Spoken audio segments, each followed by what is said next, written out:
Bienvenue dans le Manal Show, vous écoutez l'épisode 67 avec Théodore Bourdeau.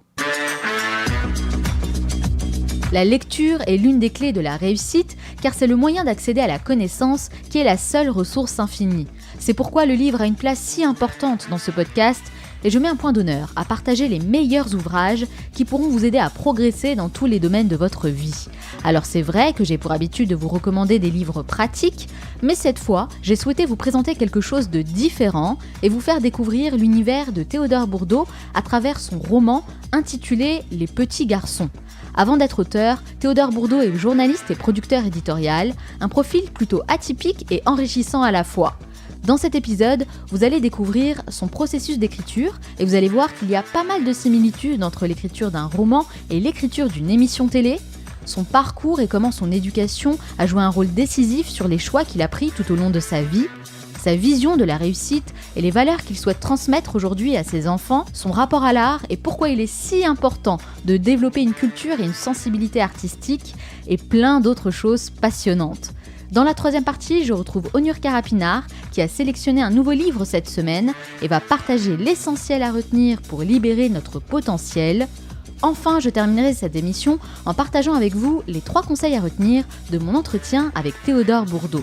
Et n'oubliez pas, certains veulent que ça arrive, d'autres aimeraient que ça arrive et quelques-uns font que ça arrive. Alors soyez attentifs et faites partie de ceux qui font que ça arrive.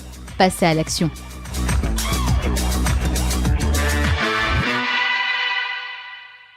Comme chaque semaine, j'ai sélectionné un message que vous m'avez laissé et que j'aimerais partager avec l'ensemble des auditeurs du Manal Show. Et cette fois, c'est Luigi qui nous dit « J'habite en Guadeloupe, j'ai découvert le Manal Show il y a quelques jours et j'avais pour objectif de travailler non-stop durant 11 jours d'affilée. Je me réveille à 4 heures tous les matins et j'écoute le podcast dans ma voiture. Aujourd'hui, objectif atteint. Maintenant, je souhaite rester motivée pour travailler avec plaisir afin de construire ma nouvelle maison et réussir à trouver un créneau pour une activité sportive régulière. En somme, je souhaite vivre une vie que je choisis. Eh bien, je te le souhaite du fond du cœur, Logi, et je te remercie beaucoup pour ce super feedback. Ne lâche rien, continue dans ta lancée et tu verras, tes efforts vont payer, j'en suis certaine. D'ailleurs, j'en profite pour saluer toutes les personnes qui m'écoutent de la Guadeloupe et des Dom-Tom. Si vous aussi vous souhaitez me laisser un message, eh bien rendez-vous maintenant sur Apple Podcast ou votre application de podcast préférée. Laissez-moi 5 étoiles avec un message et je vous sélectionnerai pour la revue de la semaine prochaine. Alors soyez créatifs. Que reste-t-il de notre âme d'enfant ? C'est la question posée dans ce roman intitulé « Les petits garçons » qui nous transporte dans un univers poétique et mélancolique où l'on traverse les grandes étapes de la vie avec à la fois beaucoup d'espoir et de désillusion. Un roman qui nous pousse à réfléchir sur nos choix, sur nos décisions, sur tous les rêves et la candeur qu'on a laissés derrière nous et qui manquent parfois dans un monde complexe et en perpétuelle évolution. Écrire, c'est le fil rouge de sa carrière, un parcours très intéressant que nous allons découvrir ensemble, car avant d'être auteur, il est journaliste et producteur éditorial de l'émission Quotidien, animée par Yann Barthès. Habitué à travailler dans l'ombre, il a accepté de se mettre sur le devant de la scène, et c'est un grand plaisir pour moi de le recevoir dans ce nouvel épisode. Théodore Bourdeau, bonjour. Bonjour. Merci d'avoir accepté mon invitation. Merci à vous surtout. Alors Théodore, je commence toujours avec cette première question, pourquoi ? Pourquoi vous faites ce que vous faites aujourd'hui ? Mais avec vous, je vais préciser ma question. Pourquoi avez-vous choisi d'écrire ce livre ? Alors, moi, l'écriture, écrire un roman, pour moi, c'était vraiment le rêve absolu, quoi. C'était le Graal, ce dont je rêvais depuis très très longtemps. Et c'est un rêve auquel j'ai mis du temps à me confronter. Parce que j'ai mon activité professionnelle qui est prenante, mais j'avais toujours au fond de moi cette envie, ce petit tracas de me dire tu t'es pas confronté à ton rêve d'écrire un roman. Et notamment dans la maturation de ce rêve, il y a eu une lecture qui m'a marqué, bouleversé et un peu aussi obligé à écrire dans les journaux d'un auteur qui s'appelle Maurice Dantec, qui a écrit de la science-fiction, des bouquins, des polars, mais qui écrivait aussi une sorte de journal, vraiment, où il racontait sa vie, son point de vue sur l'actualité, ses lectures. Et à un moment de ce journal, il raconte ses retrouvailles avec un ami d'enfance. un ami avec lequel il partageait l'amour de la littérature, avec lequel il s'échangeait des livres dans la cour de récréation quand ils étaient ados, quoi. Il retrouve cet ami et l'ami en question, il a complètement, il a beaucoup changé. Il travaille dans la pub maintenant et il dit à Dantec, à l'auteur, il éclate en sanglots et il lui dit j'ai raté ma vie parce que j'ai jamais écrit de livre, parce que je me suis jamais confronté à mon rêve d'écriture. Le grand regret. Exactement. Et alors là, moi, je me suis dit, mais je veux pas être ce personnage. J'ai vu comme une sorte de projection de moi-même dans ce personnage. Ça a été le déclic pour vous. Exactement. Et je me suis dit, bon, à un moment, mon vieux, il faut y aller, il faut t'obliger à le faire. Je me trouvais plein d'excuses. J'ai une ribambelle de premiers chapitres nuls de romans qui n'ont jamais existé et dans lesquels je suis jamais allé plus loin. Et un jour, je me suis dit, bon, écoute, même si c'est pas bon, même si tu es pas totalement satisfait, il faut te confronter à ça, il faut te forcer à le faire. Et donc, je me suis assigné une méthode un peu rigoureuse, militaire, pour écrire et me dire que j'allais au bout.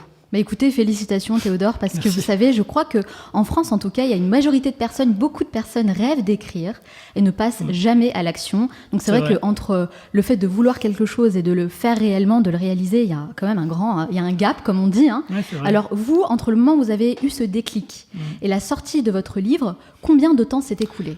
Il y a eu un an et demi, 2 ans, je dirais, 1 an et demi d'écriture vraiment pure, de réécriture sur le manuscrit, et ensuite il y a 6 mois de relecture, de correction, de discussion avec mon éditrice Caroline Laurent chez Stock, et vraiment de finalisation, de dernière correction, de mise en page. Donc oui, je dirais 2 ans. Ouais. 2 ans. Bah, finalement, 2 ans, c'est pas très long dans une vie. Non, c'est pas très long, mais en même temps, ça a été un moment assez intense. Extrêmement intense. J'ai découvert énormément de choses, évidemment sur l'écriture, sur moi-même, sur ma manière de travailler et surtout sur ce que l'écriture pouvait m'apporter.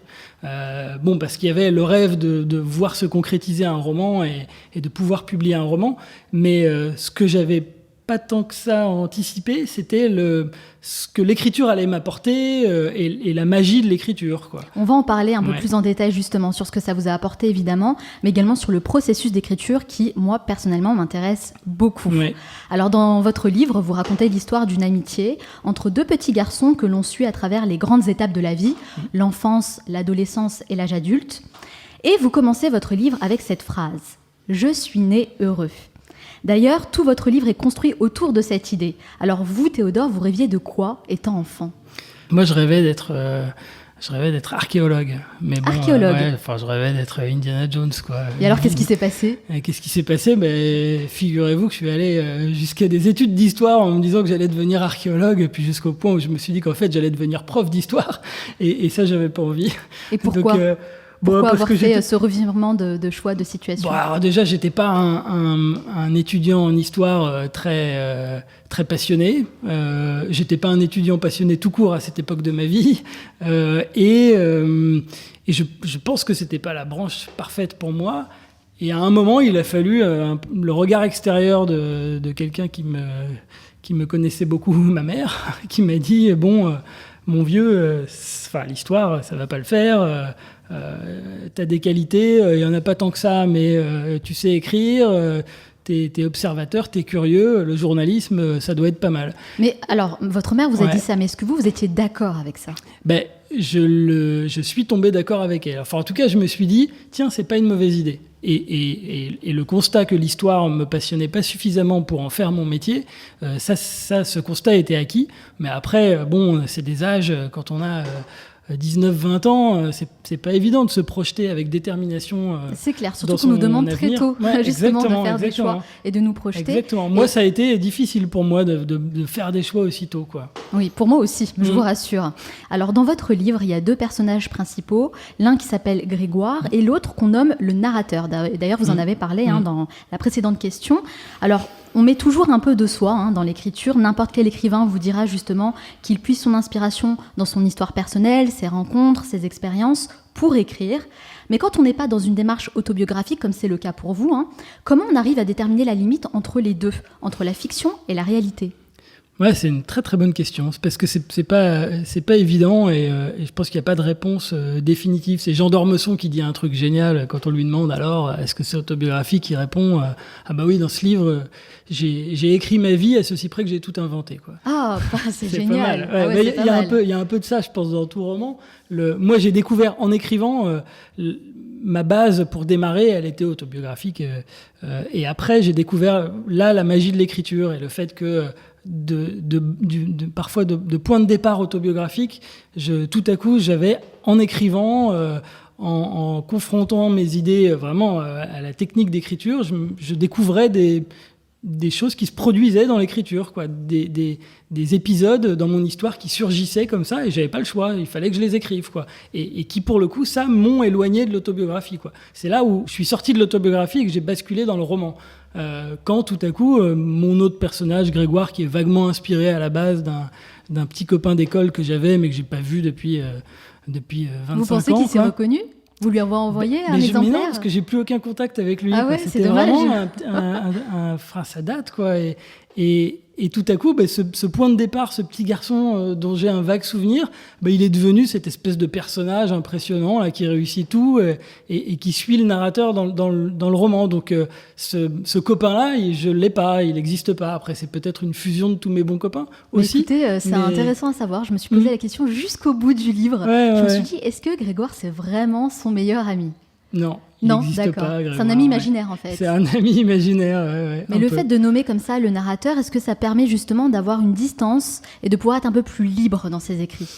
Alors ça, moi, c'était une volonté générale aussi dans le roman de pas trop nommer les choses, de pas trop dire les choses, de pas nommer les événements d'actualité, de pas même trop nommer les lieux.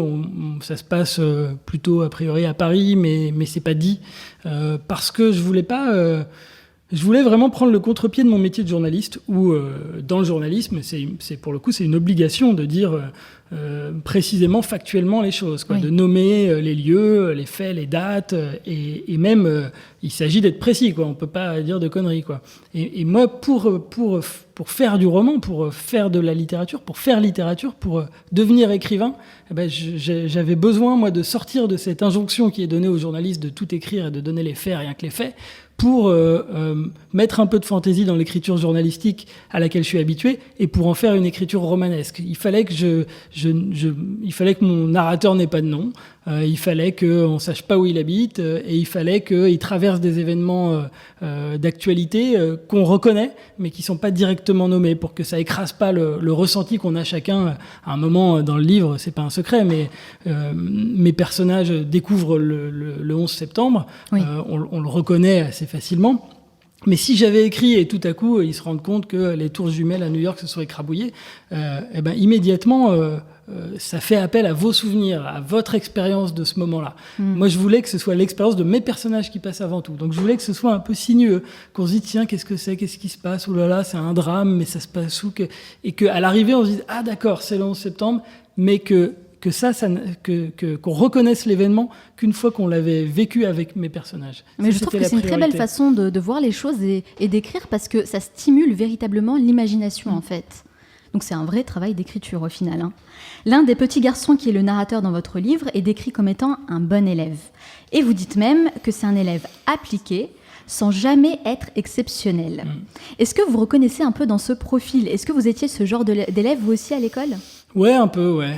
Ouais, j'étais la moyenne ? Ouais, j'étais dans la moyenne, j'étais plutôt sage, appliqué.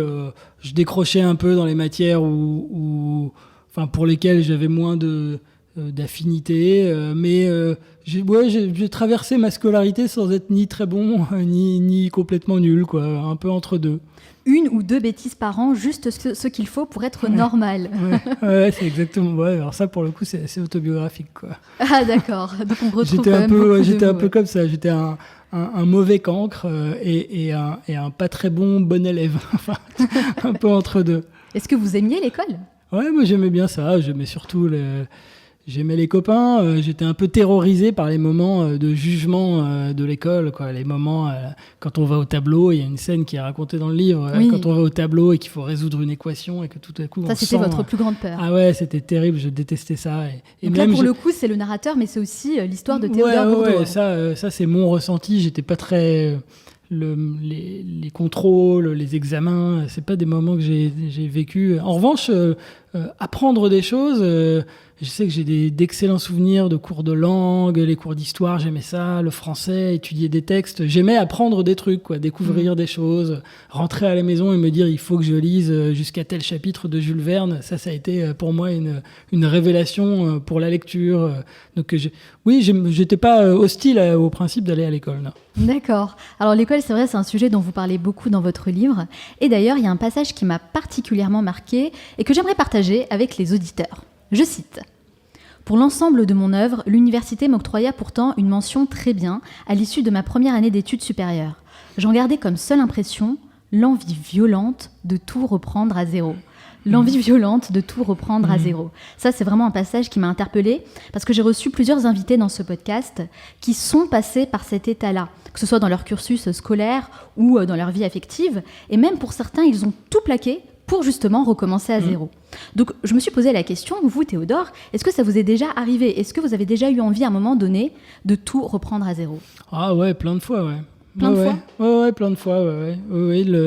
Mais surtout d'ailleurs dans mes études ou même dans ma vie professionnelle, ça m'est arrivé de me dire est-ce que je suis au bon endroit est-ce que pour continuer à me stimuler et à apprendre des choses, est-ce qu'il ne faudrait pas que je reprenne à zéro ou en tout cas que je me remette à un niveau différent pour réapprendre, me reconfronter à la difficulté que c'est aussi de faire sa place quelque part. Ouais. Et même dans ma vie professionnelle, moi j'ai commencé par la presse écrite, j'ai atterri en télé avec toujours l'envie d'être aussi ouvert et de croire un peu à mes instincts et aux gens que je rencontrais, quoi. J'avais pas vraiment d'idées précises. J'avais des copains d'école de journalisme qui voulaient être grands reporters et voyager partout dans le monde et aller couvrir les guerres. J'avais des copains qui voulaient faire du journalisme politique. Moi, j'étais pas du tout comme ça. Moi, je savais pas trop, quoi. Je voulais apprendre des trucs, être avec des gens sympas et dans une ambiance pas trop horrible, quoi. Mais vous disiez quand même, ça m'est déjà traversé l'esprit, j'ai déjà voulu à plusieurs reprises tout plaquer pour tout recommencer. Et c'est vrai qu'avec l'essor du self-development, on a de plus en plus de personnes qui le font, ça, qui se posent ce genre de questions existentielles et qui se disent, ok, je préfère tout quitter et tout recommencer, repartir à zéro, même faire quelque chose dans un domaine complètement différent. Vous, si vous aviez cette opportunité, qu'est-ce que vous feriez en fait différemment ? Redémarrer à zéro dans un domaine très différent. Comme tout le monde, ça m'arrive d'y penser, de me dire est-ce que je serais heureux si je cultivais des légumes ou si ah oui non, ça je suis sûr que non, je serais pas c'est pas du tout ça me conviendrait pas, mais peut-être que j'y trouverais quand même des choses qui m'épanouiraient. Je sais pas du tout. L'écriture d'un livre, c'est déjà une grosse remise en question. L'écriture d'un livre, pour moi, ça a été ça n'a pas été un retour à zéro, puisque c'était en plus du reste. Oui, c'est une continuité pour vous ? Ça a été une continuité, mais ça a été quand même le début. Il y a le côté un peu zéro, parce que c'était le point zéro de la construction de quelque chose. Quoi. Oui. Et de quelque chose, c'est ça aussi qui a été stimulant pour moi, d'un domaine dans lequel j'ai pas de légitimité, je n'existe pas, c'est pas mon métier c'est journaliste, là je sais faire des trucs, j'ai un peu d'assurance, je connais des gens, je peux faire des trucs, j'ai confiance en moi. Écrire un roman, c'est pas donné, hein. Enfin, c'était pas donné, et c'était pas sûr que je trouverais des gens pour me publier, il était pas certain que j'arriverais au bout de mon roman, enfin, et je savais même pas si ça allait plaire à des lecteurs ou pas. Enfin, c'était stimulant pour moi de me dire là, peut-être que je vais me prendre des gifles, mais je suis prêt à tenter le coup, quoi. Vous êtes mis en danger, vous êtes sorti de votre zone de confort, comme on dit. Hein. Moi, je pense que c'est très important de le faire assez régulièrement, justement, de se challenger, de se lancer comme ça des petits défis. Bon, même si on n'est pas sûr du résultat, on n'est pas sûr de réussir, hein, mais en même temps, rien ne nous assure la réussite. Mais c'est important, en effet, de faire de nouvelles choses, de se confronter à de nouvelles choses. C'est comme ça qu'on grandit. Et je comprends tout à fait quand vous racontez tout ça, parce que ça s'est produit pour moi-même quand j'ai lancé ce podcast il y a 2 ans. Je me lançais dans un domaine typiquement que je ne connaissais pas. Ouais. Et vraiment, c'est l'une des plus belles expériences de ma vie et celle qui m'enrichit le plus aujourd'hui. Donc oui, en tout cas pour les personnes qui nous écoutent, s'il y a un conseil à donner, c'est allez-y, faites les choses, n'ayez pas peur. c'est bien de se challenger et de faire des nouvelles choses. Oui, et c'est bien de construire aussi sur des échecs. Oui. Moi, pour arriver à écrire ce roman, j'en ai raté 12 avant, comme je vous le disais tout à l'heure. Ça a été long, en tout cas. Ouais, ça a pris du temps. Ouais. Et c'est aussi tous ces échecs qui ont permis ensuite de m'y mettre avec la bonne volonté et avec l'énergie suffisante. Et puis avec aussi un petit peu de... Enfin, les échecs, c'est de l'expérience. Ah, donc, c'est clair. c'est pas inutile. Et vous êtes satisfait du résultat aujourd'hui ? Moyennement. J'ai du mal à me on sent le replonger. perfectionniste. Ouais, j'ai du mal à me replonger dedans. Là, on a vraiment un point commun. Moi aussi, j'arrive jamais à dire que c'est totalement bien. Ouais, non, j'ai même du mal à... Enfin, j'ai même du mal à dire quelque chose de mieux que non, je supporte plus ce livre. C'est vrai ? Ouais, j'ai un peu de mal à me replonger dedans. Je retrouve des choses qui me plaisent, je sais pourquoi je les ai écrites comme ça. Là, j'essaye d'écrire autre chose, un autre livre, et très très différent.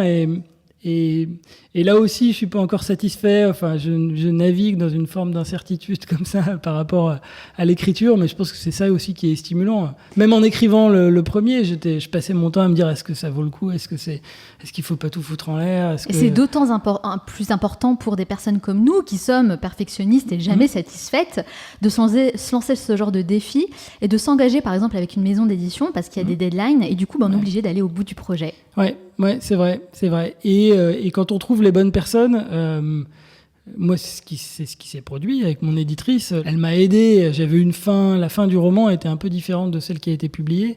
Et il y avait un chapitre où tout à coup j'avais voulu partir dans un sens. Enfin, c'était vraiment pas cohérent quoi pour le livre.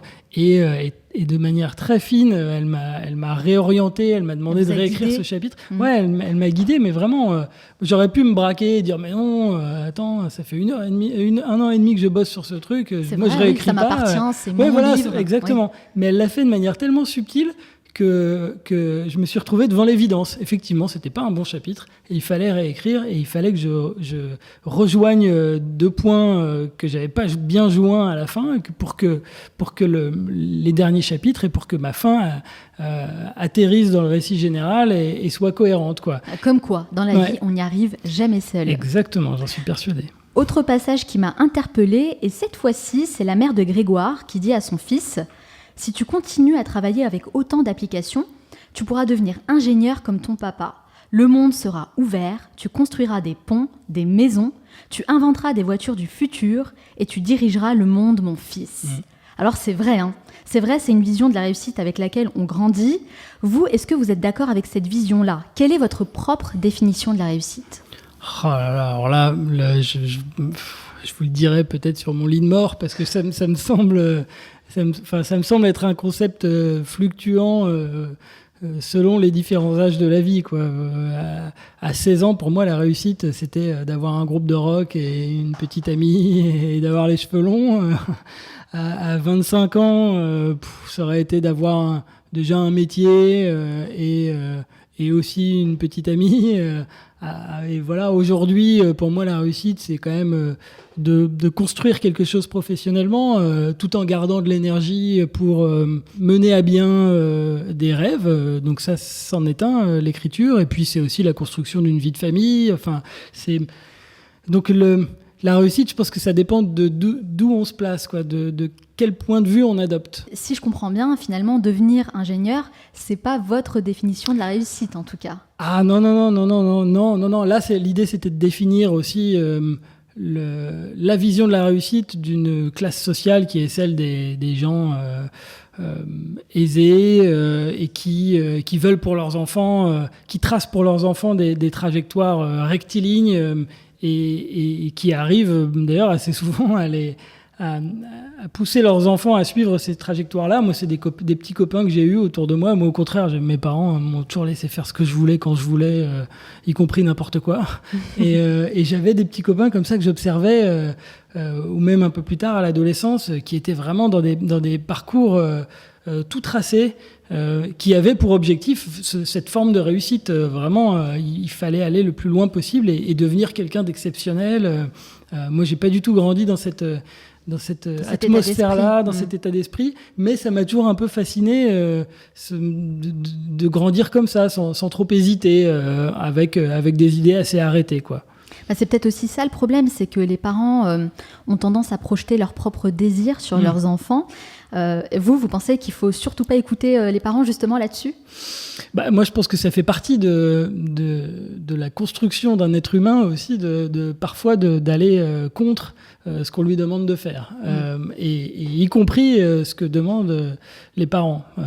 Alors, c'est contradictoire avec ce que je disais tout à l'heure, parce que moi, c'est ma mère qui m'a dit fais du journalisme. J'allais y venir, justement, vous l'avez écouté finalement. C'était une bonne idée, et elle a eu raison. Mais je pense quand même que dans la vie, il faut à certains moments, et ça passe par une prise de risque, parce que se laisser emporter par le désir et la volonté de quelqu'un d'autre, ça peut être une forme de confort, ça peut être une manière de ne pas se confronter à ce qu'on veut vraiment faire, ou de ne pas se confronter à la difficulté tout simplement.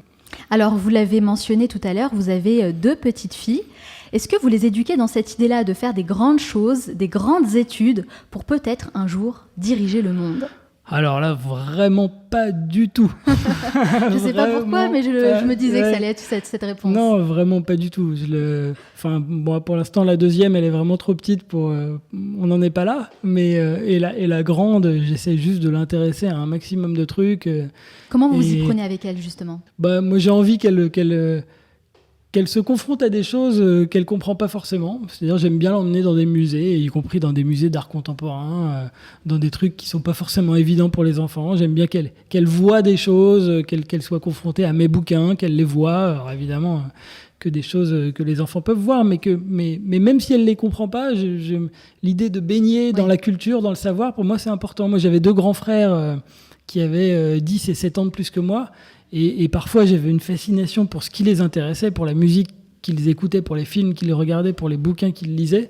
Et je me souviens d'une période où mon frère lisait des espèces de bouquins de philosophie sur les mathématiques, philosophie mathématique, de Raymond Poincaré.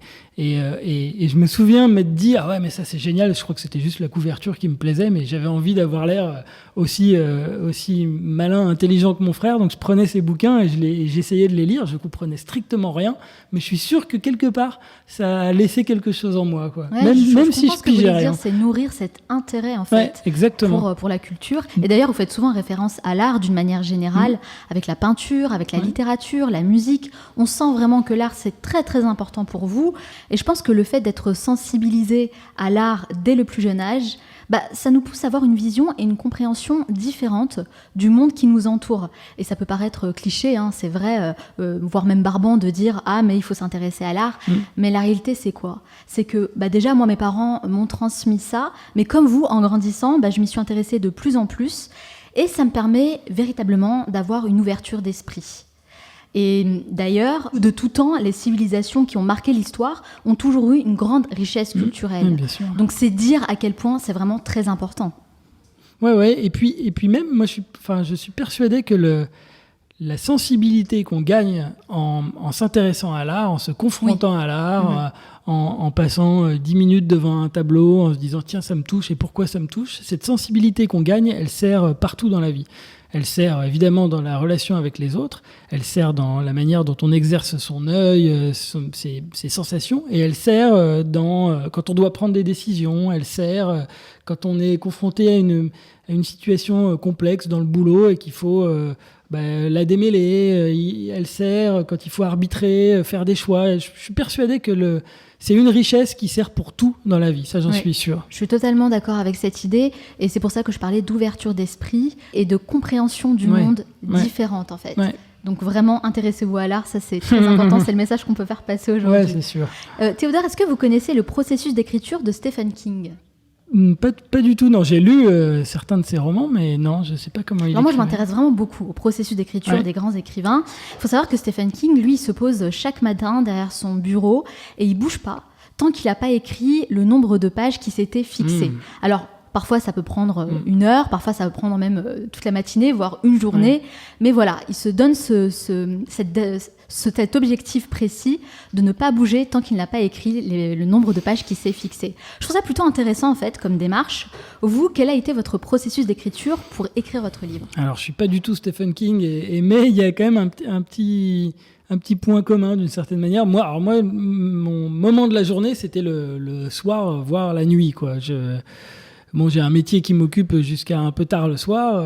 Vous trouviez encore l'énergie d'écrire la nuit ? Ouais, moi j'écrivais toujours le soir, que en semaine, du lundi au vendredi.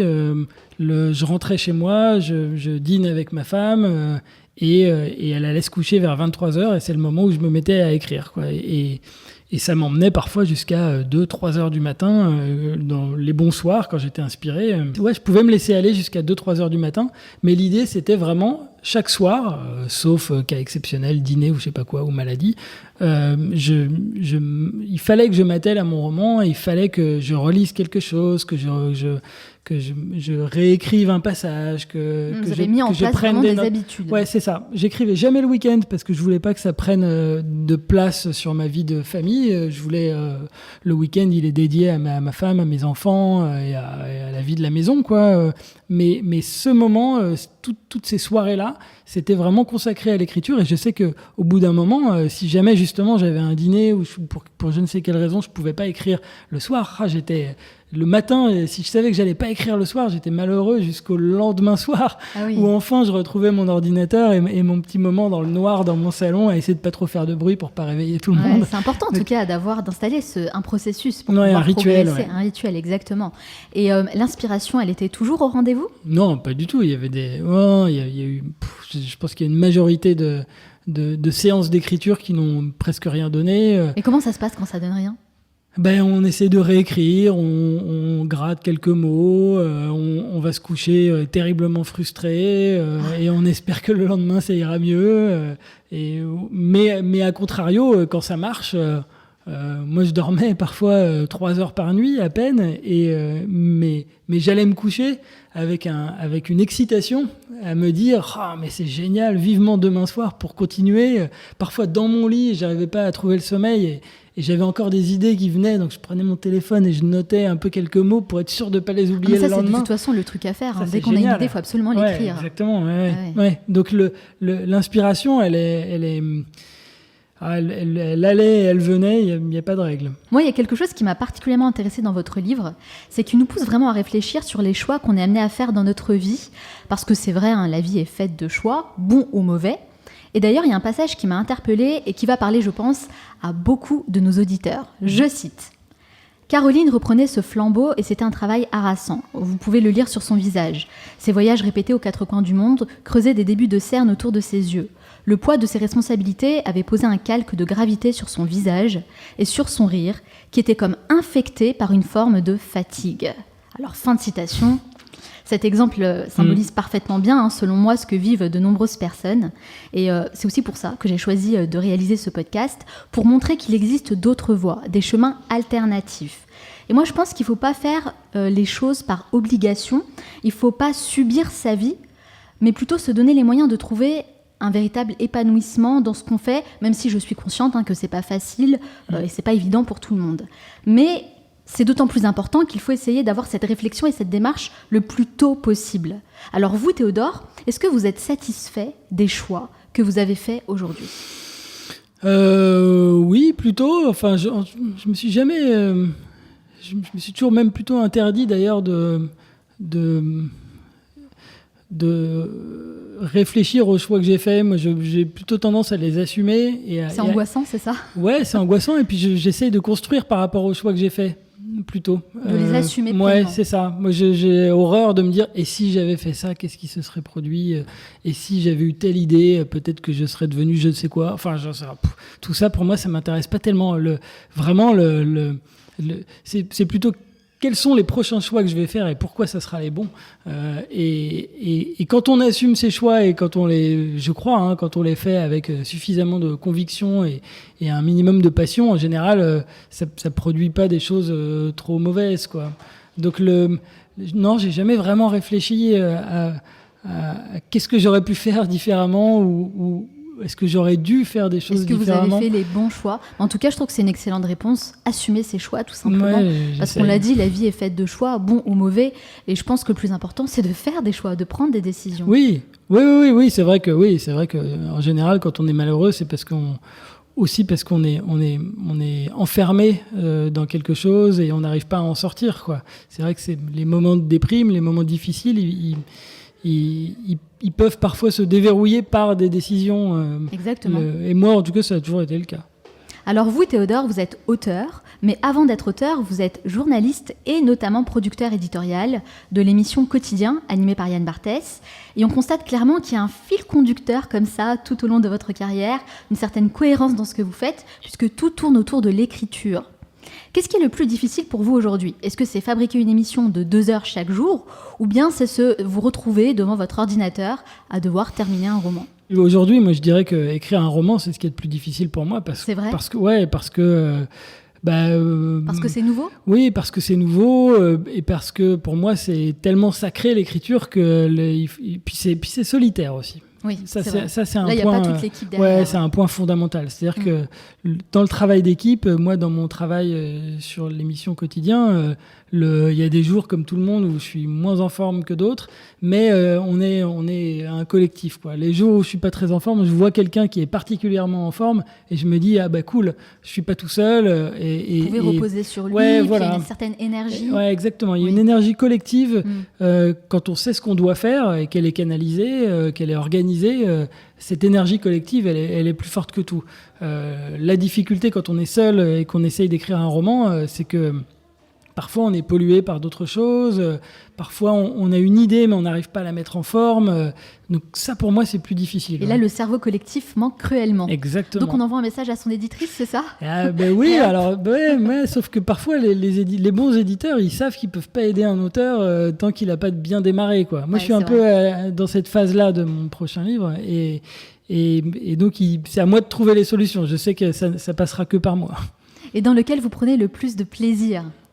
Question compliquée, je sais. Ouais, c'est là aussi, c'est très différent. Le plaisir, moi j'adore le fait de faire une émission quotidienne. Ça, c'est un truc moi que j'adore. J'ai travaillé. Qu'est-ce qui vous plaît là-dedans ? De redémarrer tous les matins à partir de rien. Et de construire tous les jours un objet le plus intéressant possible, le plus abouti possible, sachant que si on avait une semaine pour le faire, on travaillerait une semaine pour le faire. Enfin, là, c'est juste qu'il y a une contrainte de temps, il faut rendre l'émission, il faut qu'elle démarre à 19h25 à peu près, et il faut qu'on la rende vers 21h10. Une contrainte de temps qui est considérable. Ouais, qui est considérable, mais le fait de tous les jours repartir à zéro et me dire, ok, alors aujourd'hui on part de que dalle ou d'un bordel d'idées, d'images, et qu'on va collectivement là aussi mettre en forme tout ça pour en faire un objet le mieux possible, quoi, le plus abouti possible, le plus professionnel, le plus produit possible. Ça, moi, c'est encore un truc qui me plaît énormément et qui me stimule tous les jours, quoi. Est-ce que vous pensez que c'est comme ça qu'on arrive à bien faire les choses en ayant des contraintes ? J'y ai pas spécialement réfléchi, mais comme ça, d'instinct, oui, je dirais oui. Ouais. Je dirais que les contraintes, elles obligent à se fixer des limites, déjà. C'est d'ailleurs ce qui est difficile dans l'écriture d'un roman, c'est que au point de départ, quand on commence à écrire, on n'a pas tellement de contraintes. Moi, j'ai pas de commande. On m'a pas demandé de terminer mon prochain livre pour telle date. Donc oui, c'est un projet personnel. Vous le faites vraiment par passion. Le domaine des possibles, il est immense, quoi. C'est vrai. Je peux écrire 2000 pages si j'en ai envie. On est d'accord que si on se met pas de contraintes, finalement, on l'édite jamais, ce livre. Exactement, on n'en fait rien. Et moi, c'est vrai que le jour où je me suis dit, pour le roman, mon vieux, maintenant, tu vas jusqu'au bout. Et tu écris et tu termines un roman, tu termines une histoire. Ça a été une forme de première contrainte qui m'a obligé à finir, quoi, qui m'a obligé et qui a permis de mettre le moteur en route, quoi. Je pense que justement votre métier de producteur éditorial vous donne des habitudes, une façon de travailler, une façon de penser qui vous a sûrement beaucoup aidé pour la réalisation de ce livre. Oui, sûrement. En tout cas, j'ai appliqué des méthodes, des techniques. Une certaine rigueur, en fait. Oui. Oui. Bon, même si heureusement, on n'a pas besoin de faire ça dans la vie pour écrire des bons livres. Oui, bien sûr, évidemment. Mais je pense qu'on a tous besoin de certains outils, Ouais, de certaines choses qu'on peut mettre en place. Ouais, et c'est bien de s'inspirer finalement de ce qu'on sait faire depuis des années pour pouvoir le mettre à profit de manière positive. Ouais, en tout cas, c'est ça qui fait aussi qu'un projet perso comme l'écriture reste quand même un élément cohérent de ma construction générale personnelle. C'est-à-dire Exactement. Que c'est pas un truc comme ça qui vient de nulle part. C'est harmonisé avec le fil rouge. Ouais. Exactement. Enfin, j'essaye. Moi, ce qui m'intéresse beaucoup, c'est le processus de création. Je pense que vous l'avez compris. Et d'ailleurs, vous avez expliqué comment vous avez écrit votre livre. Et j'aimerais savoir comment vous construisez chaque jour une émission comme quotidien. Donc concrètement, comment ça se passe ? Vous arrivez, vous faites une sorte de brainstorming avec l'équipe ? Ouais, on fait une réunion avec les responsables de service. On discute des idées qu'on a. On discute parce que tout se passe pas sur une journée. On discute des choses, des reportages qu'on a tournés. On discute des invités qu'on a invités, enfin qu'on va recevoir le soir dans l'émission. Et à partir de ça, on fait ce qu'on appelle un conducteur, quoi. On range nos différentes idées, nos différents reportages, les chroniques dans un chapitrage d'émission, quoi. Et à partir de là, on commence à fabriquer les choses et on les voit ensemble plusieurs fois. Mais j'imagine quand même qu'il y a beaucoup d'informations et de contenu, donc il faut avoir une certaine faculté pour analyser tout ça et condenser tout ça. Oui, bien sûr. Mais après, il faut surtout, moi, en tout cas, à mon poste, il faut surtout une exigence de concentration. À chaque fois qu'on voit les trucs, qu'on relit les textes, il faut être au même niveau de concentration pour pas laisser passer des trucs. Il y a toujours des trucs qui passent, mais pour se dire, tiens, ça peut être un peu mieux. Tiens, telle image, elle peut être plus courte. Il y a plusieurs relectures. Oui. Comme on pourrait relire plusieurs fois un livre. Oui, bien sûr. Ouais, c'est vrai que c'est un peu ça. Il y a ce côté aussi réduire à la cuisson, c'est-à-dire enlever les trucs moins bien au fur et à mesure qu'on avance dans la journée. Et puis aussi toujours se dire, à chaque relecture, il y a un truc à améliorer, quoi. Il y a un petit truc qui peut être un peu mieux, il y a une formulation qui est encore un peu maladroite, il y a un truc qui doit être un peu plus précis. Il y a toujours, malgré tout ça, il y a des coquilles qui passent, il y a toujours des erreurs, et malheureusement, mais ce travail-là, je pense qu'il est indispensable pour que l'objet final il soit le plus intéressant possible, et puis pour que le téléspectateur voit un truc vraiment abouti, quoi. Alors c'est vrai, ce travail, il est absolument important, mais il est peut-être aussi un peu stressant. Comment vous faites pour gérer le stress ? J'ai pas de méthode particulière. Et déjà, est-ce que vous ressentez un certain stress ? Non, pas tellement. Moi, je ressens l'excitation et le travail devant moi. Je sais que j'ai beaucoup de choses à faire dans une journée. Donc c'est un bon stress pour vous ? Ouais, c'est un bon stress. Moi, j'ai besoin de ce stress-là. Moi, à une époque, j'ai travaillé sur une émission hebdomadaire. Il y avait sur 5 jours de travail, il y avait 3 jours vraiment sans aucun stress, sans aucune excitation. On foutait pas grand-chose, on réfléchissait vaguement. Vous ennuyez, c'est ça ? Ah ouais, je m'ennuyais, c'était horrible. Les gens arrivaient tard, on allait déjeuner longtemps, on partait tôt. Et j'aimais pas ces journées-là. J'étais malheureux. Et en revanche, les dernières journées, quand tout à coup, on faisait tout les derniers jours, et on fabriquait l'émission en 48 heures, quoi. Ça, j'aimais bien. J'aimais bien parce que c'était intense, on n'avait pas trop le temps de réfléchir, de disserter. Il fallait faire plutôt que dire, quoi. Et ça, moi, ça me plaît bien. Ce qui fait le succès de cette émission, c'est le mélange entre humour et info. D'ailleurs, c'est un concept anglo-saxon qu'on appelle l'infotainment. Et moi, ça me parle beaucoup, même si je dois l'avouer, je regarde de moins en moins la télé. Je regarde même pratiquement plus la télé parce que je préfère me tourner vers des programmes que je choisis sur Internet. Et je sais que beaucoup de personnes sont dans le même cas que moi. Donc vous, Théodore, est-ce que vous pensez que vous aurez toujours du travail dans 10 ans ? Sous une forme ou sous une autre, fabriquer des images, opérer un récit sur l'actualité, éditorialiser les informations, les ranger, les monter, essayer de les raconter de la manière la plus précise possible et aussi parfois de la manière la plus plaisante possible. C'est un peu ça l'infotainment, c'est de mettre du rire, du sourire aussi, et qui accompagne des informations plus basiques et sérieuses, quoi. Ça, je pense que ça sera c'est un métier qui est voué à continuer d'exister. Et vous ne serez pas remplacé par un robot ? Non, je pense pas. Parce que vous l'avez entendu dans mon entretien avec Luc Julien, on parle beaucoup d'intelligence artificielle, du monde qui évolue, qui change, et de tous ces métiers en fait qui vont naturellement évoluer aussi. Oui, bien sûr. Il y a même des logiciels maintenant qui fabriquent vraiment en autonomie pure, des petites vidéos avec des textes, les images sont montées, il y a du son. Et c'est ce qu'utilisent d'ailleurs les youtubeurs. Ouais, bon, après, c'est objectivement moins abouti que ce que peut faire un être humain encore. C'est encore pas très abouti. C'est encore pas très abouti. Voilà. Et je pense aussi quand même que le lien social qui passe par la télé, moi c'est ce que je fais, donc je vais parler de la télé, mais le lien social qui passe par la télé, il est pas à négliger, il est loin d'être battu. C'est-à-dire que la télé... le lien social qu'il peut y avoir quand tout à coup il y a une finale de Coupe du Monde, quand tout à coup il y a un événement important, tragique ou pas. Vous voulez dire que ça rassemble encore les gens ? Ouais, ça rassemble les gens. On parle encore un petit peu de ce qui se passe à la télé, quoi. Ça reste un truc humain que les machines ne pourront jamais avoir, j'espère, je crois. Et ce lien qui passe par la télévision, par l'image et par les êtres humains qui racontent des trucs à d'autres êtres humains, il est indépassable à mon avis. Est-ce que vous avez une vision de ce que sera la télé dans 10 ou 20 ans ?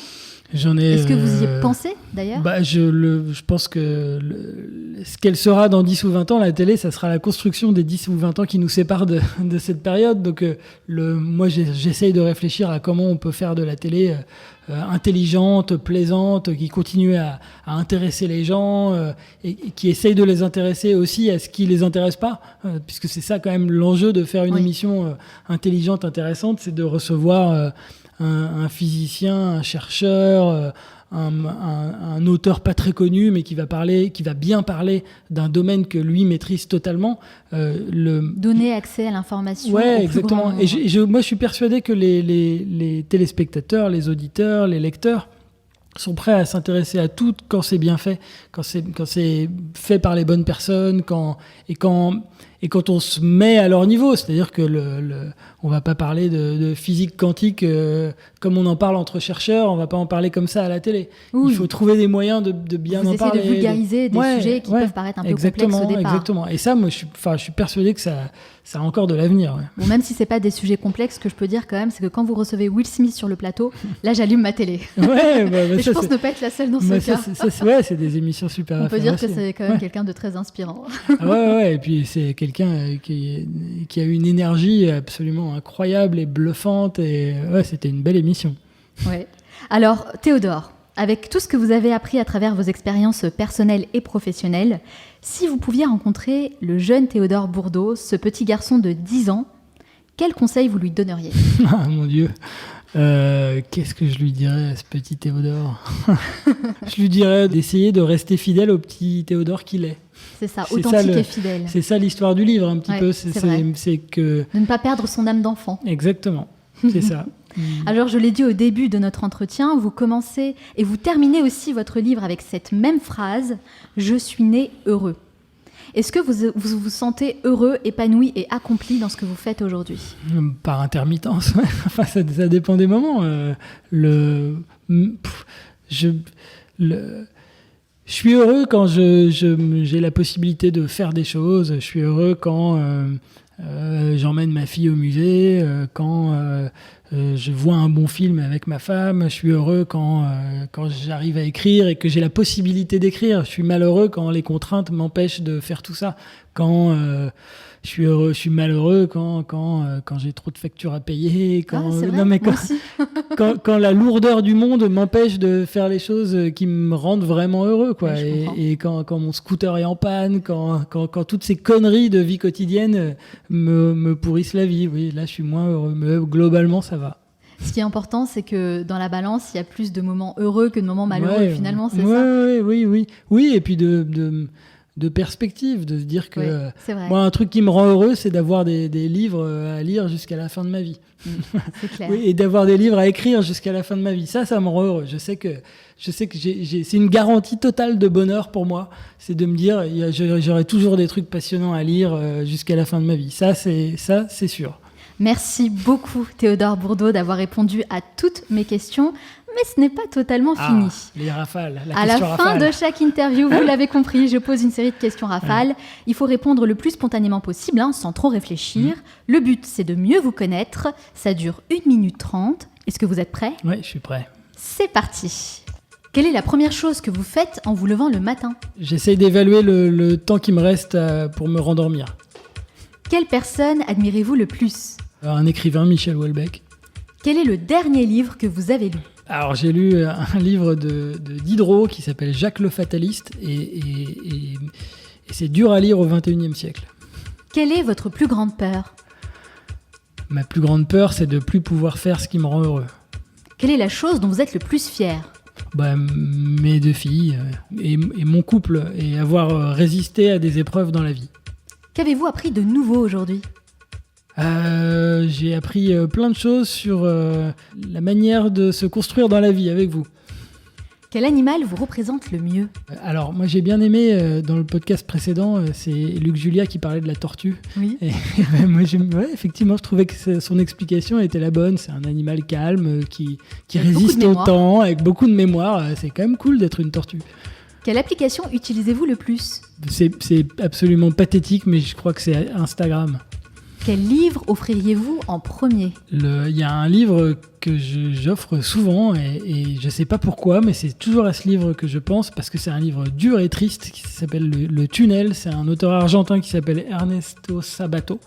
Et c'est l'histoire d'un amour impossible et c'est tragique. Mais je ne sais pas pourquoi, à chaque fois que j'ai besoin d'offrir un livre, je pense toujours à ce livre parce que c'est court, c'est magnifique, ça se termine par un chapitre qui a un coup de poing absolu et moi qui me donne des sanglots quand je le lis. Et voilà, c'est celui que j'offre. Quel est l'endroit où vous aimez aller pour vous ressourcer ? À la montagne, dans les Alpes, à Chamonix. Quel est votre film ou documentaire préféré ? Un film de Terrence Malick, je dirais, lequel le Nouveau Monde, l'histoire de Pocahontas. Qu'est-ce qui vous agace le plus chez les autres ? L'incohérence. Quelle est votre Madeleine de Proust ? Quelque chose qui vous rappelle automatiquement votre enfance. La musique classique. Quelle est la mauvaise habitude dont vous aimeriez vous débarrasser ? Instagram. Quelle est la chose à laquelle vous croyez et que les autres considèrent comme une folie ? Le PSG. Si vous disposiez de 100 € et pas 1 € de plus, dans quoi les investiriez-vous ? Des livres. Quelle tâche avez-vous tendance à remettre toujours au lendemain ? Payer mes factures. Quel est le meilleur conseil qu'on vous ait donné ? De devenir journaliste. Quel est votre plus grand regret ? De ne pas avoir écrit plus tôt. Si vous pouviez inviter la personne que vous voulez à votre table, disons pour un déjeuner, n'importe qui, sans limite, qui choisiriez-vous ? J'inviterais Primo Levi. Selon vos proches, quelle est votre plus grande qualité ? L'érudit, la curiosité. Et selon vous, quel est votre plus grand défaut ? Je me vexe très très facilement. Quelle est la dernière chose que vous faites avant de dormir ? Je lis quelques pages d'un livre. Merci beaucoup Théodore Bourdeau d'avoir répondu à toutes mes questions. J'aimerais revenir sur un point puisque lors de notre entretien, vous avez évoqué le fait que vous êtes déjà dans l'écriture d'un second livre. Alors est-ce que ce sera un nouveau roman ? Oui, ça sera un roman, bien sûr. Ça sera un roman très différent et plus dur que celui dont on a parlé, Les Petits Garçons, qui est un roman très lié à l'enfance. Là, c'est un... Si Les Petits Garçons si c'est mon roman qui parle d'enfance, le prochain parlera de l'âge adulte et dans un rapport plus dur. Alors vous êtes parti pour écrire assez régulièrement à ce rythme. Je veux, oui, bien sûr. C'est ça, j'espère. c'est ça, tant que je pourrai, je continuerai. Ouais. Merci infiniment Théodore Bourdeau. Merci. Alors si on veut en savoir davantage sur vous et sur ce que vous faites, où peut-on vous retrouver ? Mon travail collectif est tous les soirs à 19h25 sur TMC sur la 10. Exactement. Incarné par Yann Barthès et sa brillante équipe. Et dans mon livre, Les Petits Garçons, édition Stock. Et puis c'est déjà pas mal. C'est déjà pas mal. Moi, je vais partager toutes les références, bien sûr, sur le site lemanalchopin.com. Mais j'ai cru comprendre aussi qu'on pouvait quand même vous trouver sur Instagram, c'est ça ? Ah ouais, mais vous êtes très connecté ? Sur Instagram, il y a mes dernières lectures et avec quelques commentaires en général. J'aime bien faire ça. On peut vous écrire directement, vous répondez aux commentaires ? Alors ça, oui, bien sûr. Ouais. Cool, très bien. Théodore Bourdeau sur Instagram, alors. Exactement. Merci encore, Théodore Bourdeau. Je vous souhaite beaucoup de succès dans tous vos futurs projets. Merci beaucoup. Quel plaisir de te retrouver au Nur Carapinard pour cette nouvelle chronique. Et tu m'as dit avant de commencer que tu allais tout donner aujourd'hui. Exactement. Écoute Manal, pour cette semaine, je vais présenter 3 leçons que j'ai retenues d'un livre que j'aime beaucoup, vraiment particulièrement, qui s'appelle Les 40 lois du pouvoir de Robert Greene, qui est un auteur de best-seller. L'intention du livre est de nous montrer comment de grandes figures historiques ont employé des stratagèmes pour atteindre les sommets du pouvoir et comment nous pouvons nous défendre du pouvoir des autres et aussi comment nous pouvons utiliser et conserver notre pouvoir. Excellent, excellent livre. J'apprécie beaucoup en tout cas le travail de Robert Greene. Donc on t'écoute avec attention.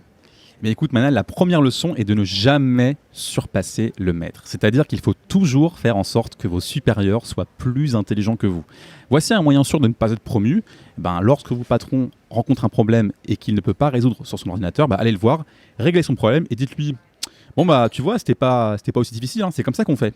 Eh bien, la seule chose que les gens en position de pouvoir ne veulent pas, c'est avoir l'air impuissant. Mais lorsque vous faites l'étalage de vos talents devant eux, c'est exactement ce qui est arrivé. Un exemple historique. Le ministre français des Finances du roi Louis XIV, Nicolas Fouquet, lui, il a payé cette leçon avec la prison à vie. Waouh. Et pourquoi ? Parce qu'il a organisé une grande fête excessive dans son château à Vaux-le-Vicomte en faveur du roi, donc Louis XIV, qui a été piqué par son ego et qui a accusé Fouquet d'avoir détourné l'argent de l'État, alors qu'en fait, si, il est au courant. Et il l'a jeté en prison. Et puis après, ce qu'il a fait, c'est qu'il a totalement créé Versailles, pour se venger un peu de cette humiliation. Alors qu'en fait, ça partait d'une bonne intention, c'est ça ? Oui, plus ou moins. C'était plutôt une fête pour célébrer le roi. C'est ça, mais Louis XIV a été piqué dans son ego parce qu'il y avait un peu tous les plus grands écrivains qui étaient présents. Et Fouquet était vraiment au centre de l'attention. Et ça, il n'y a rien de pire que justement de faire de l'ombre à un monarque impuissant. Ouais. Donc au lieu de montrer à quel point vous êtes doué, Greene nous dit, faites plutôt en sorte que votre patron ait l'air d'être la personne la plus intelligente dans la pièce, même si vous savez qu'elle ne l'est pas forcément. Et donc donnez du crédit et vous aurez la responsabilité en retour. Donnez l'impression que la personne en face est plus intelligente que soi. Vraiment, quand j'ai lu ça, j'ai trouvé ça vraiment drôle. C'est une stratégie qui peut payer en effet, à condition évidemment d'être focus sur son objectif et surtout de mettre son ego de côté. Même si Onur, je t'avoue que moi personnellement, je pense que ça dépend en fait de la situation et parfois, il est bon de remettre les gens à leur place avec diplomatie bien sûr. Toujours diplomatie et empathie. La deuxième leçon est de faire exprès des erreurs pour embrouiller la concurrence. Comme je viens de faire à l'instant, là, j'ai fait une petite faute au début, mais c'est pas grave, on la garde, ça fait rire les gens, ça fait rire Manal, c'est parfait. Parfois, la concurrence semble toujours avoir une longueur d'avance sur vous, et c'est probablement parce qu'ils ont investi du temps et de l'énergie à faire des recherches sur vous et à découvrir vos comportements. Eh bien, lorsque cela se produit, la meilleure chose à faire, nous dit Greene, est d'agir de façon imprévisible. Faites le contraire de ce que vous pensez que les gens attendent, faites exprès de faire une erreur ou disparaissez pendant un certain temps. Un comportement erroné jette les gens hors de leur jeu d'analyse. Et pendant qu'ils sont trop occupés à essayer de comprendre votre nouveau modèle et à expliquer votre comportement, vous avez la possibilité de riposter. Et pour illustrer encore plus cet exemple historique, prenons Bobby Fischer qui a utilisé cette stratégie exacte pour tromper Boris Spassky dans leur match pour le titre de champion du monde 1972 aux échecs. Fischer a fait une erreur de débutant lors de son premier match. Il ne s'est même pas présenté pour le deuxième et il a même perdu par forfait. Et il est revenu quelques minutes avant le début du troisième match. Et puis il a commencé à faire des demandes un peu excentriques, un peu folles, comme déplacer des caméras, changer de salle et échanger les chaises. Et puis finalement, il a joué des ouvertures complètement atypiques à son style d'échec habituel. Et il a finalement battu Spassky pour devenir champion du monde. Bravo Bobby. Ok, bravo Bobby, c'est clair. En tout cas, je remarque que Robert Greene est un fin stratège. Moi, je suis d'accord, faut pas abattre toutes ses cartes, comme on dit. C'est la raison pour laquelle je ne parle jamais personnellement de tous mes projets en amont. J'aime bien avoir, l'effet de surprise. Mais écoute, la troisième leçon, c'est de séduire les autres à faire volontairement ce que vous voulez qu'ils fassent au lieu de les forcer. Même lorsque vous êtes déjà en position de pouvoir, les gens ne font pas toujours ce que vous voulez qu'ils fassent. Et quand c'est le cas, il ne faut jamais essayer de forcer les gens à obéir. Au lieu de cela, faites en sorte qu'il leur soit impossible de ne pas faire ce que vous aimeriez qu'ils fassent en les séduisant. Zhuge Liang, stratège militaire en chef de la Chine antique, l'utilisa pour briser son ennemi, le roi Mengo. Plutôt que de détruire toute son armée quand ils ont attaqué la Chine, Zhuge Liang les a tous capturés et puis il a bien traité les soldats ennemis avec du bon vin et de la bonne nourriture. Ah oui, d'accord. Et oui, et ces soldats en fait ont vu cette générosité et après que Zhuge Liang fut sûr qu'il les avait déconcertés, il les a relâchés, mais il a gardé souvent le roi Mengo en otage. Et ce n'est qu'après avoir menacé de devoir s'incliner devant le roi chinois s'il était capturé à nouveau qu'il a libéré l'ennemi. Et au fil des années, Zhuge Liang a capturé Mengo à maintes reprises, faisant à chaque fois la même menace, mais libérant toujours son prisonnier. Et au bout de la 7e fois à l'usure, il a eu Mengo qui se rendit, s'inclina devant le roi et abandonna de son plein gré pour devenir son allié le plus fidèle et le plus dévoué. En fait, ce qu'il faut ça a duré 7 ans quand même. Ça a quand même duré 7 ans, mais il a quand même réussi à avoir un de ses plus grands alliés pour l'Empire, pour dynamiser l'Empire chinois. Et donc la violence ne fait que générer de la colère. Amène votre interlocuteur sur la défensive et peut même nourrir des envies de vengeance. Donc si vous parlez vraiment au cœur des gens, eh bien, vous pouvez les toucher profondément pour qu'ils puissent agir dans l'intérêt d'une relation gagnant-gagnant. Oui, quitte à être vraiment patient, parce qu'en effet, ça peut durer des années. On peut également appeler ça un peu de la manipulation, dans le sens positif du terme. C'est relatif. En tout cas, moi, je trouve que tous ces enseignements sont vraiment très intéressants. Ça change beaucoup de ce qu'on a l'habitude d'entendre. Et c'est ce que j'apprécie avec Robert Greene. On sent vraiment qu'il a fait un véritable travail de recherche pour justement présenter ces 48 lois du pouvoir. Un livre qu'on recommande vraiment à 100%. Moi, à 2000%. C'est un livre vraiment fascinant, je vous recommande. Fascinant, passionnant. L'art de la séduction, les 33 stratégies de la guerre, l'excellence, évidemment, un excellence de Robert Greene. La biographie avec 50 Cent aussi. Bon, là, je fais un peu la pub pour 50 Cent, mais il y a bientôt aussi son livre, The Laws of Human Nature, si vous comprenez anglais, ou sinon, je pense qu'il sera traduit en La loi de la nature humaine. Les lois de la nature humaine. Robert Greene, vraiment. Robert Greene, mon auteur favori. Une personne, un personnage en tout cas, dont on admire beaucoup le travail dans le Manal Show. Avant de vous laisser, j'aimerais rappeler qu'on vous retrouve samedi prochain, samedi 29 juin, pour la première masterclass Le Manal Show, avec Onur Karapina. Tout à fait. Alors moi, j'anime la première partie. Oui. Toi, Onur, tu vas animer la deuxième partie. Et figure-toi qu'il ne reste plus que 2 places. Déjà ? Ouais, c'est un truc de dingue. Il ne reste plus que 2 places. Alors déjà, un grand merci pour toutes les personnes qui nous font confiance et qui se sont inscrites pour cette première masterclass. Et pour les autres, écoutez, il y a encore 2 places possibles. Donc si vous êtes intéressés, j'ai envie de dire c'est le moment ou jamais de prendre votre place tout de suite. Vous allez trouver un lien dans la description de ce podcast. Vous cliquez dessus et ça vous permettra de sécuriser votre place et de recevoir votre billet pour samedi. Moi, en tout cas, j'ai hâte d'y être. Également, moi aussi, j'ai hâte de rencontrer toutes ces personnes-là qui écoutent le Manal Show et qu'on puisse leur apprendre des choses qui leur permettent de mieux vivre et de mieux penser. Exactement, mais pas que les personnes qui écoutent le Manal Show, les personnes qui te suivent aussi, puisque c'est nos 2 communautés. Faut pas l'oublier, faut le souligner. C'est vrai. Bon, en tout cas, merci infiniment, Onur, pour cette chronique. Et puis, je te dis à samedi pour la masterclass. À samedi. Nous arrivons à la fin de cette émission, mais avant de vous quitter, j'aimerais partager les 3 conseils à retenir de mon entretien avec Théodore Bourdeau. Conseil numéro 1, développez votre culture artistique. On a vu que l'art joue un rôle très important pour mon invité. C'est ce qui lui permet de garder l'esprit ouvert et de voir le monde différemment. Et je partage totalement cette vision des choses. J'ajouterais même que l'art est le meilleur moyen pour moi de développer ma propre créativité, que ce soit par le biais de la peinture, de la littérature, de la musique ou toute autre forme de production artistique. Nous ressentons des émotions particulières qui activent des parties bien précises de notre cerveau, et cela a un impact très positif sur notre esprit. L'art a le pouvoir de nous transporter et de changer notre perception du monde. L'art nous pousse à nous questionner, à rester curieux. Il réveille notre empathie et stimule nos émotions. C'est pourquoi je pense qu'il est important de sensibiliser les enfants à l'art dès le plus jeune âge et de continuer à nourrir cette sensibilité artistique tout au long de notre vie. Conseil numéro 2, imposez-vous des deadlines. Clairement, c'est en vous fixant des limites que vous réussirez à aller au bout de vos objectifs. Définir un cadre temporel, c'est primordial. Et si vous ne le faites pas, vous risquez de repousser les choses au lendemain de manière infinie. C'est l'une des principales raisons qui empêchent les gens d'aller au bout de leur projet. Pas de deadline, pas de pression. Or, ce sentiment d'urgence est extrêmement important. Lorsque Théodore Bourdeau s'engage avec sa maison d'édition, il a une certaine responsabilité morale qui le pousse à agir concrètement pour tenir son engagement. Lorsque je m'engage à partager avec vous un nouvel épisode chaque semaine, je m'impose des deadlines pour mener à bien mes interviews et c'est ce qui m'a permis de réaliser aujourd'hui plus de 60 entretiens. Alors imposez-vous des deadlines. C'est en ayant un cadre et un sentiment d'urgence qu'on se bouge vraiment et qu'on passe à l'action. Conseil numéro 3, mettez les compteurs à 0 le plus souvent possible. Partez du principe que rien n'est jamais acquis et que vous êtes toujours dans une démarche d'apprentissage. Avoir le sentiment de découvrir quelque chose de nouveau, apprendre de nouvelles choses, faire des choses différentes, c'est exaltant, enthousiasmant, challengeant. Et en tant qu'être humain, on a besoin de ça. Si vous avez le sentiment de vous ennuyer dans ce que vous faites, alors essayez d'entreprendre quelque chose de nouveau en repartant à 0. La routine, c'est boring. Apportez un souffle nouveau dans votre vie de couple, dans votre vie de famille, votre carrière professionnelle et vos relations amicales le plus souvent possible. Et enfin, le livre de Théodore Bourdeau s'intitule « Les petits garçons », alors n'oubliez pas de cultiver votre âme d'enfant et ne cessez jamais de vous émerveiller devant chaque petite chose que la vie nous offre. Continuez à voir le monde avec vos yeux de petits garçons et de petites filles.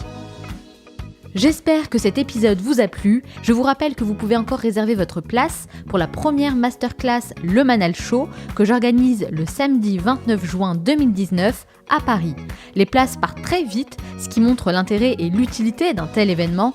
Moi, je reste persuadée qu'on avance beaucoup mieux et bien plus vite à plusieurs qu'en étant seul. Alors rendez-vous maintenant sur lemanalshow.com et cliquez sur « Je réserve ma place ». J'ai vraiment hâte de vous rencontrer. En attendant, on se retrouve lundi prochain pour un nouvel épisode. Ciao!